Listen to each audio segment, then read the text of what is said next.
महत्त्वाची बातमी आहे, बच्चू कडूंचं अन्नत्याग आंदोलन सुरू आहे आणि त्यांच्या या आंदोलनाचा 6वा दिवस आहे। बच्चू कडूंची प्रकृती खालावलेली आहे। सलाईन लावायला बच्चू कडूंनी नकार दिलेला आहे। सुप्रिया सुळेंकडून फोनवरून कडूंच्या तब्येतीची विचारपूस सुद्धा करण्यात आली आहे।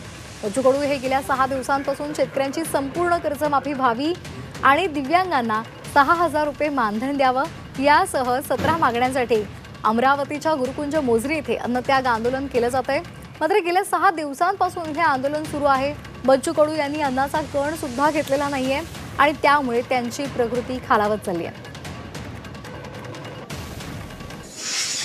उद्या पालकमंत्री येणार आहे 5 वाजता आणि ते मुख्यमंत्र्यांना 2 उपमुख्यमंत्र्यांना विचारून राहिलेल्या मुद्द्यावर चर्चा करून उद्या ते 5 वाजता येणार आहे। उद्या 5 वाजता आल्यावर माहीत पडेल। 17 मागण्यावरून कारण मागच्या वर्षी याच्याला किमान त्यातल्या 7 मागण्यावर तर झालं चर्चा।